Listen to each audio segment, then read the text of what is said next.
हुजूर अलैहिस्सलाम का नाम आता है, लोग रवा रवी में ले लेते हैं, लोग यूं ही ले लेते हैं अल्लाह अकबर, बल्कि आम इंसान के नाम की तरह ले लेते हैं। नहीं नहीं, मुस्लिम हो गैर मुस्लिम हो, किसी के भी सामने जब हुजूर का नाम लो तो इस तरह खुशू और खुजू के साथ लो कि सुनने वाले को पता चलना चाहिए कि ये सरापा अदब बन गया है, ये सरापा तज़ीम बन गया है। आइए, और इसी में हमारी बका है, इसी में हमारी हयात है, इसी में हमारी दुनियावी और उखरवी कामयाबी का राज है। कहते हैं कि एक मर्तबा सुल्तान महमूद गजनवी का नाम आप लोगों ने बारहा सुना है, एक मशहूर इंसान है, बहुत बड़ा बादशाह है महमूद गजनवी, मगर ये भी तुम्हें पता होना चाहिए अल्लाह अकबर, महमूद गजनवी उस शख्सियत का नाम है जब तक 1000 मर्तबा आकाए करीम पर वो दुरूद नहीं पढ़ते थे उस वक्त तक बिस्तर पर नहीं जाते थे, उस वक्त तक सोने के लिए नहीं जाते थे। आज लोग छोटे मोटे कारोबार करते हैं, 3-3 घंटे फिल्मों के लिए तो निकाल लेते हैं, रोजाना 1 घंटा सीरियल के लिए तो निकालते हैं। बताओ, जिस नबी का कलिमा पढ़ते हो उस नबी को रोजाना तोहफे में कुछ पेश भी करते हो। नादान इंसान, तू अपने दोस्तों को तोहफा भेजता है, तू अपने यारों को तोहफा भेजता है। आज तक तूने अपने नबी के लिए क्या तोहफा भेजा और कितना तोहफा भेजा और किस अंदाज से भेजा? अरे नादान, जो दोस्त तेरी मैयत में नहीं आएंगे तू उनको तोहफे भेजता है, जो रसूल तेरी कब्र में आएंगे तूने उनको कितने तोहफे भेजा और उनको तू दे भी क्या सकता है, उनको तू तोहफा भेज भी क्या सकता है? हमारी औकात क्या है? अल्लाह अकबर, हमारी औकात क्या है? एक सगे बेहुनर को एक बादशाह से क्या निस्बत हो सकती है? मेरे दादा मुर्शिद लिखते हैं, या रसूल अल्लाह, कहाँ हम खाक उफ्तादा, कहाँ तुम्हें शहे वाला, अगर मिसले जमीन हम है तो मिसले आसमां तुम हो। ये क्या मैंने कहा? मिसले समा तुम हो माज़ अल्लाह, मुनज़्ज़म मिस्ल से बढ़कर ज़िहार महमो गुमा तुम हो। मैं भूला आपकी रिफ़त से निस्बत ही हमें क्या है, मैं भूला आपकी रिफ़त से निस्बत ही हमें क्या है। वो कहने भर की निस्बत थी, कहाँ हम हैं कहाँ तुम हो। अल्लाह अकबर, वो लामकां पर की सैर करने वाला रसूल, क्या निस्बत, हमारी औकात क्या है? ये तो उनका करम है कि वो हमें अपना कहते हैं, वो हमें अपना, क्या बड़ी हस्ती है और वो हमें अपना कहते हैं। हुजूर जब भी कहते हैं तो क्या कहते हैं? उम्मती, मेरी उम्मत। हुजूर क्या कहते हैं? मेरी उम्मत। यही तो बात है, गुनाहगारम व लेकिन खुश नसीब। गुनहगार हूं मगर खुश नसीब हूं। क्यों? इसलिए कि उनका उम्मती, उनके उम्मती होने का एजाज जितना बड़ा, हमें बादशाह होने पर वो एजाज नहीं जो उनके उम्मती होने पर एजाज है। इसलिए कि बादशाहों का ठिकाना कहाँ होगा कहाँ नहीं होगा इसकी कोई गारंटी नहीं है, लेकिन जिसको हुजूर अपना कहते उसका ठिकाना तो जन्नत ही हो। हम रसूलुल्लाह के जन्नत रसूलुल्लाह, वला सौफ युअतीका रब्बुका फतरदा भी तो देखो। तो बात दूर न निकले, अर्ज ये कर रहा था, हुजूर को तोहफा भेजा करो अगर उनके सच्चे उम्मती हो तो। और तोहफे में उनको क्या भेजे? जिसका लौहो कलम पे कब्जा हो उसे कौन सा कलम तोहफे में दोगे? जिसके लिए अल्लाह की किताब उतरी है उसको कौन सी किताब तोहफे में भेजोगे? जिसके लिबासे नाज को कायनात के लिए अमान करार दिया जाए उसे कौन सा लिबास भेजे?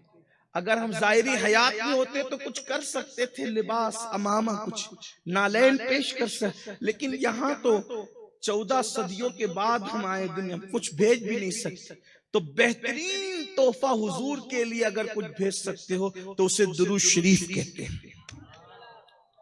और दुरूद शरीफ इतना अजीम तोहफा है कि हदीस पाक में आता है जब हम आका पर एक बार दुरूद पढ़ते हैं, बुखारी शरीफ की हदीस से अल्लाह के रसूल फरमाते हैं, मन सल्ला अलैया वाहिदा सल्लल्लाहु अलैहि अशरा, जो एक बार मुझ पे दुरूद पढ़ता है 10 बार अल्लाह उस पर दुरूद नाजिल फरमाता है। हुजूर पे एक बार दुरूद पढ़ने वाला कितना बुलंद हो जाता है कि अल्लाह उस पर 10 मर्तबा दुरूद नाजिल फरमा, अल्लाह नाजिल फरमा। और तुम एक बार पढ़ते हो, खुदा तुम पे 10 नाजिल फरमाता है। 100 बार पढ़ो तो, 500 बार पढ़ो तो, 1000 बार पढ़ो तो। और दुरूद पढ़ने वाला जो कसरत से दुरूद पढ़ता है, खुलूस से दिल से, मरने के बाद उसकी कब्र को मिट्टी नहीं, उसके जिस्म को कब्र की मिट्टी नहीं खा सकती। जो कसरत से दुरूद पढ़े, कब्र की मिट्टी उसका जिस्म नहीं खा सकती, बल्कि फिर उसका कफन भी मैला नहीं हो। तो सुल्तान महमूद गजनवी 1000 बार रोजाना दुरूद शरीफ पढ़ते थे, उसके बाद ही बिस्तर पे जाते। बल्कि एक मर्तबा तो ऐसा हुआ कि किसी हुकूमत की मसरूफियत में दुरूद पढ़ना भूल गए, तो अल्लाह के रसूल अलैहिस्सलाम ने काशिके रसूल के ख्वाब में तशरीफ लाकर फरमाया कि महमूद से कहना कि रोजाना जो तोहफा भेजते थे वो आज पहुंचा नहीं। हाय हाय, देखो ये इश्क वालों पर मेरे आका का इनाम है।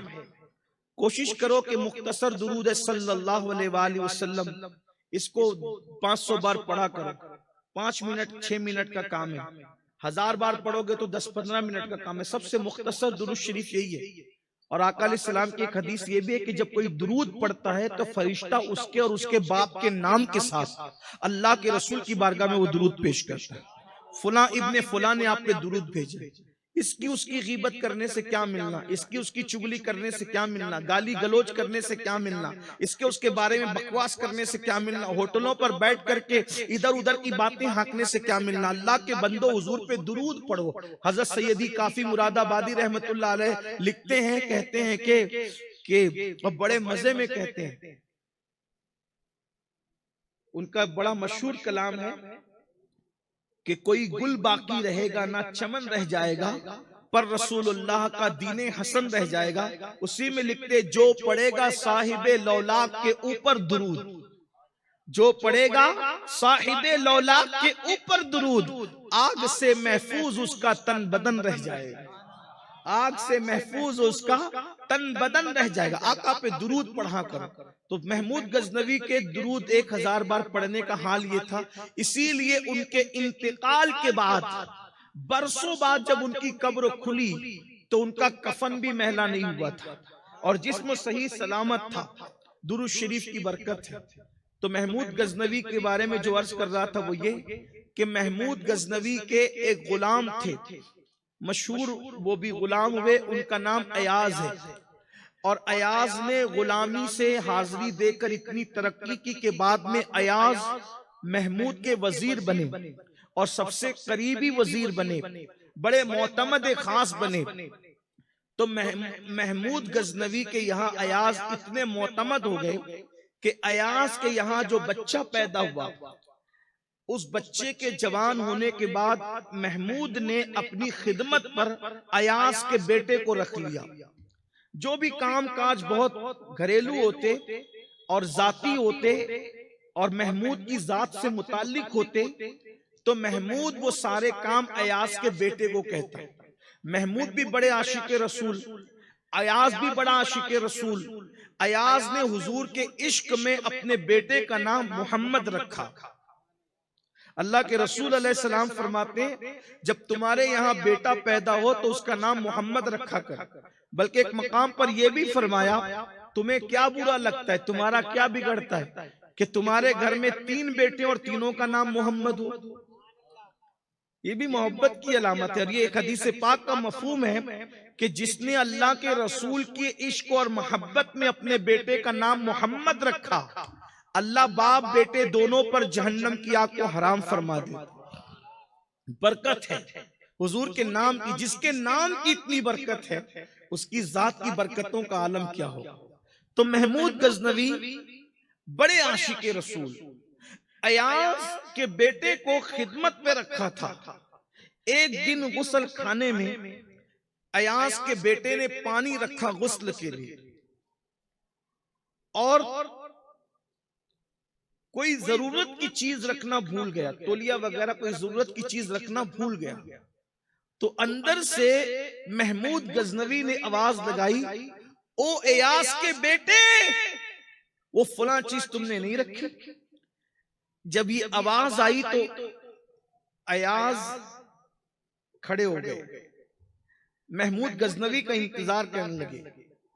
महमूद जब गुस्ल खाने से बाहर आए तो कहने लगे, बादशाह सलामत, अगर जान को बख्श दें तो एक सवाल कर सकता हूं, जान बख्शी हो तो एक सवाल पूछ सकता हूं। महमूद ने बड़े खुशदिली खंदा पेशानी से कहा, अयाज तुम्हें खौफजदा होने की क्या जरूरत, तुम्हें तो इजाजत है, तुम हर बात कर सकते हो, बोलो क्या पूछना चाहते हो। तो अयाज ने इंतहाई अदब और लजाजत से कहा कि गुलाम जादे से क्या गलती हो गई कि आपने उसका नाम लेने की बजाय आपने अयाज का बेटा कह के पुकारा।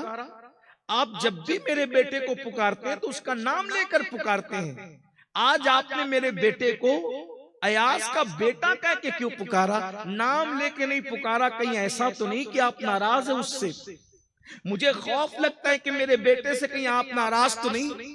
अयाज की ये बात सुनकर हजरत महमूद गजनवी का तेवर बदल गया।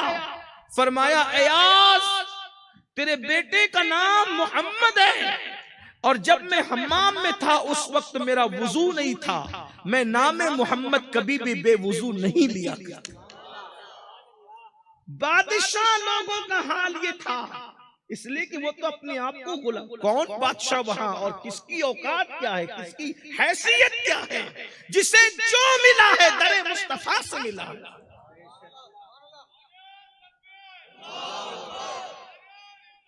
मंगता तो है मंगता कोई शाहों में दिखा दे, जिसको मेरे सरकार से टुकड़ा ना मिला हो।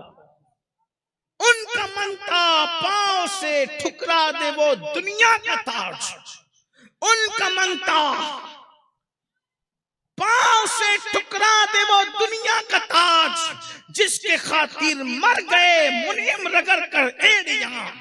और एक मकाम पर मेरे इमाम फरमाते हैं, क्यों ताजदारों ख्वाब में देखी कभी वो शय, क्यों ताजदारों ख्वाब में देखी कभी वो शय, जो आज झोलियों में गदायाने दर की है। बादशाह के खजाने में वो चीज नहीं है जो मोहम्मदुर रसूलुल्लाह के गुलामों की झोली में मौजूद है। तो ये बादशाहों का हाल था कि वो अल्लाह के रसूल सल्लल्लाहु अलैहि वसल्लम की इतनी ताज़ीम करते, इतना एहतराम करते। और आज अवाम का हाल ये है कि हुजूर अकरम सल्लल्लाहु अलैहि वसल्लम का नाम मुबारक लिया जा रहा हो, हुजूर अलैहिस्सलाम का जिक्र किया जा रहा हो। बल्कि दुख की बात आपको बताएं कि सहाबा किराम तो बारगाह रिसालत में सरगोशियों के साथ, यानी कानों को मुंह लगा करके बात करते, आवाज ऊंची ना करते, आवाज बुलंद ना करते। ये सहाबा किराम का हाल था। और ये भी याद रखना, कुरान के अहकामात जो अल्लाह ने बयान कर दिए, जब तक अल्लाह रसूल उसको किसी दौर और जमाने के लिए खास न करें, दुनिया का कोई इंसान उसको खास नहीं कर सकता। वो कयामत तक के लिए, अल्लाह रसूल अगर किसी दौर जमाने के लिए खास कर दे तो वो खास है, बाकी अल्लाह रसूल के जो फरामीन है वो कयामत तक के लिए है। तब कुरान कह रहा है, ला तरफ़ू अस्वातकुम फौका सौति नबी, के मेरे महबूब की आवाज पर आवाज ऊंची न करो। हमारे असलाफ ने लिखा कि आज भी अगर कोई रसूलुल्लाह के दर पर जाए तो उसके लिए लाजिम है कि वो वहां भी अपनी आवाज को ऊंची न करे। आप गौर करें, ये हालत है कि नहीं, कैफियत है कि नहीं है। लेकिन आज जब हम दरे रसूल पर जाते हैं तो देखते हैं कि अक्सर लोगों का हाल ये है कि वो सुनहरी जालियों के सामने वीडियो कॉल करके अपने घर वालों को जो है वो बता रहे होते हैं।